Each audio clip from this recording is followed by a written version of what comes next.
Good morning, everyone. I'm having a little cinnamon peach tea today. It's a little tiny bit chilly out, so I thought that sounded really good. Okay, today's video, what are we talking about? So throughout the week, all week long, I get calls from people that want to move to Florida. And usually it's second home buyers, but sometimes it's people that really just want to move their family to Florida. And one of the things they ask me, and I sort of feel like it's in preparation of getting ready to move, because these are things that generally you do in the very early stages when you're a year or sometimes even more out. But a lot of people will call and say, what does it really cost to live in Florida? Can you give me an idea of what my total expenses will be? Now, some of you might be thinking, who would call somebody and ask that? Trust me when I tell you, I get it all the time.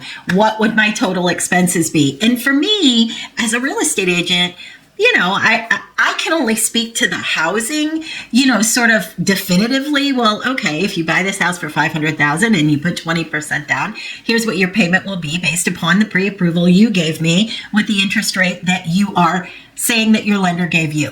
So that's really an easy calculation. But I always get that follow-up question, which is, but how much is it really going to cost me? Like, how much is the gas, the electric, the water, the sewer, the trash? So I thought in today's video, we're going to nail that down. We're going to do a fake house, which isn't really all that fake because I'm going to pull some real numbers. And we're going to pretend that this is you and this is what you're spending and you're moving to Florida. So we're going to get down to the nitty gritty, the real numbers, because I know a lot of you, based on the calls that I get, a lot of you are spreadsheet people. A lot of you know how to use Excel and you're in there doing it and you want to know the numbers. So let's get into the numbers. All right, so you called me. We know your budget is $500,000. You want a single family home. You want a very low HOA. So we're going to put your HOA as low as what we can reasonably get it. And you've told me that you're going to put 20% down. So we're talking about a $400,000 mortgage. So this is the house that you're going to be buying. We found you a really cute 3-bedroom, 2-bath home in Venice, Florida with a pool, and you love it. So what's it going to cost you? Let's talk through the numbers. And I have them right here in front of me. So if I'm looking down, I apologize, but I've got them all here for you.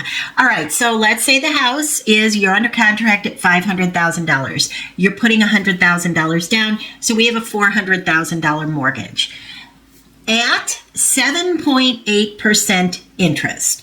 So I'm giving you interest that's a little bit higher than what it is right now at the filming of this video. So let's just say it's at 7.8. So your principal and interest payment against $400,000, because that's your mortgage amount, is $2,879. But we also need to roll your taxes in because we need PITI. Principal, interest, taxes, insurance. So I pulled some taxes and we're going to factor in $400 a month for your taxes, about $4,800 a year. Then you bought in a floodplain. Most of Florida is on some kind of floodplain now. If you're within, I would say sometimes even 3 miles. I've seen them as far out as 5 miles from the coast.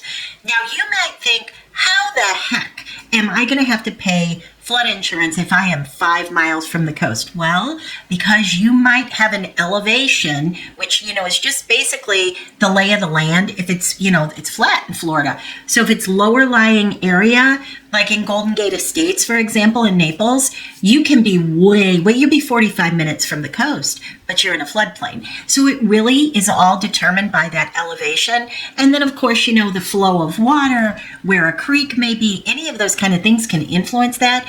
Even areas that have sewers that are known to flood. That's something you have to think about. Also, just as an aside, sewer flooding and flooding in terms of being on a floodplain, 2 very different things. And you can really get caught up in a little bit of an insurance weirdness on that. So just know that those are 2 very different things that you do have to insure for. But all that said, I'm going to throw in $150 a month for flood insurance. And then homeowners insurance, because flood insurance and homeowners insurance are very different. I'm going to give you about the average. I'm going to take some presumptions, and we're going to put that at $333 per month. That gives you a total payment of $3,762 just to live. Just to give yourself somewhere to sleep, $3,762 is the cover charge. All right, so once we have gotten past that, now let's move on to what your typical bills are going to be. All right, so we have the cover charge.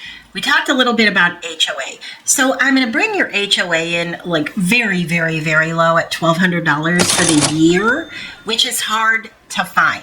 What tends to happen is if you buy a home where there's no HOA, I get that all the time. Well, I'll just buy a house where there is no HOA. Well, 90% of coastal Florida has an HOA. Almost all of it has an HOA, or you're buying a home that's very old and you're going to have trouble getting insured. You know, I'm sure you've heard this rumor, and I know you've heard it on my channel, that if the roof is 10 years old or more, they very well may ask you or require you to put a new roof on, otherwise they won't insure the house. So getting something that's older, a lot of times people will say, well, I'm not afraid of a little bit of work. That's fine, but you have to understand that you may not be able to buy a house like that, because if you're going to put a mortgage on it and no one will insure it, you're going to have a problem. You're in a catch-22 at that point.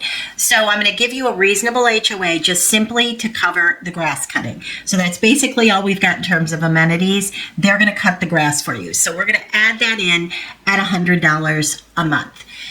Electric. On average, you're going to spend about $250 per month because you don't have gas. It's really rare in many parts of Florida. Now, again, I'm always talking about coastal Florida because that's the area that I'm most familiar with, and especially specific to Southwest Florida, very, very little that you can get gas. Some of the newer neighborhoods you can, like a gas stove, but it's really rare to see it. So your electric bill is usually around $250 because remember, it's hot in Florida, so you've got that AC running all the time. Water, sewer, trash, I'm going to bring that in at $150. That's about what it averages. And cable and internet, that is usually $200. So cable and internet is high in Florida. I don't know why, but it is. Every now and again, you can get a deal that runs for 6 months for maybe $150. But I'm assuming you don't want the absolute worst cable or internet that's out there. You want at least to have something that you can reasonably watch, and the speed is reasonably high that if you choose to get rid of the cable and you want to stream or you want to do something else, you know, cut the cable cord, you have to have a decent speed on your internet. So we're going to put $200 there. Now, you have to have car insurance. I'm going to put that at $90. That's really subjective. You never know exactly how much that's going to be. But I would tell you that insurance, car insurance in Florida is higher than it is in most areas. So it definitely is. Maintenance on your home. I'm going to put $100 on that because there's a lot that you have to do. You've got bugs. You really want to make sure that you're spraying the inside and the outside of your house because there's so many bugs in Florida and you don't want to deal with that. So you've got that, and then palm trees, the leaves will fall a lot. A lot of times people from up north don't realize how heavy those palm leaves are. They're extremely heavy, and you have to wear long sleeves and gloves because they'll cut you all up as well. So it isn't one of those things like you're picking up a leaf. It's heavy. So I'm going to put $100 in for that. And then for your car, I'm going to put $200 in gas, so about $50 a week. That might be a little bit light, but that's what we're going to assume that it's going to be. And then for two people, because so many times it's just husband and wife coming to Florida, but if it's not, you know, you're going to want to build into this line for yourself on your little Excel sheet. But for two people, I'm putting it down at $600. So food is pretty high in Florida, a little bit higher, I would say, than it is in the Midwest. Now, the good thing is Publix, they tend to run a lot of buy one, get one frees, especially in the off season when people have left. But I will tell you that if you end up living close to the coast, and by close to it, I mean within about a mile, the closer you are to the coast, anywhere, like even Sarasota, Naples is notorious for it. The closer you are to the area that's a little bit more resorty, even the grocery stores, Publix to Publix, are higher. People are always shocked by that when I tell them, but they always text me and tell me, you were not kidding. It sure is. There's going to be a big difference in your grocery store prices. It's shocking, but it's the truth. So for that, we put in $600. So that brings your grand total to $5,352 per month. And that is just the cover charge. That is just to begin. There are other things and just for the sake of numbers, you're talking about in the ballpark of $63,000, $64,000. Not that you have to earn. That is that you are actually going to spend per year just to begin, just to live. None of the extras. Some of the notable extras that I would bring up would be car payments. Do you have any car payments that you have to add into that? Credit card debt. Do you have any of that you have to add in? Student debt. You know, sometimes people still have student debt. Other bills that you know about that I don't. And then health bills.